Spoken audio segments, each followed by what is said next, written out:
2023లో PRC వేయాలి. అది ఉద్యోగుల గొంతెమ్మ కోరిక కాదు. చట్ట ప్రకారం వాళ్ళకి ప్రతి 5 ఏళ్లకోసారి పీఆర్సీ వేయాలి. 23లో వేయాలి. ఇప్పుడు 26లో ఉన్నాం. మార్చి అయిపోతుంది. పీఆర్సీ కమిటీనే లేదు ఇప్పుడు ఆంధ్రప్రదేశ్ రాష్ట్రంలో. ఉద్యోగులకు ఏ ప్రభుత్వమైనా గత వైసీపీ ప్రభుత్వంలో అయినా ఇమీడియట్గా వాళ్ళు 23లోనే కంప్లీట్ చేసి మీకు ఇచ్చి ఉండాలి. ఇవ్వాల 24లో ప్రభుత్వం వచ్చింది. వీళ్ళు ఇవ్వాల అసలు కమిషన్ చైర్మన్నే ఎంపీ చేయాల. దీనికి సమాజం వైపు నుంచి మద్దతు ఎందుకు ఉండకుండా ఉంటుంది? మీ న్యాయమైన కోరిక కదా. డిఏలో చట్టం ప్రకారం రావాల్సిన డిఏలే. అది గొంతెమ్మ బోనస్లు ఇవ్వమని అడగట్లేదు. ఎస్ సార్ తప్పకుండా. గతంలో కూడా మేము చెలో విజయవాడ ఉద్యమం చేసినప్పుడు 2022లో ప్రజలే బయటకు వచ్చి మాకు మంచి నీళ్లు మజ్జిగ అందించిన చరిత్ర బిఆర్టీఎస్ రోడ్ లో.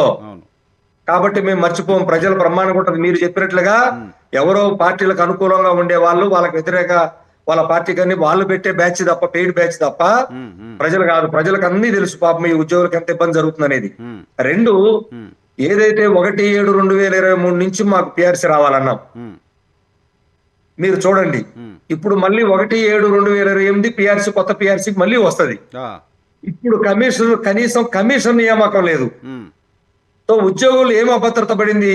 అసలు ఈ ప్రభుత్వం మనకి పిఆర్సీ ఇస్తుందా లేదా? ఇలాగే తీసుకెళ్లిపోయి మళ్ళా 13వ పిఆర్సీ కలిపేసి ఒకేసారి చేసుకుందామని అంటదా అనేకంత అనుభవం మొదలుపోయింది.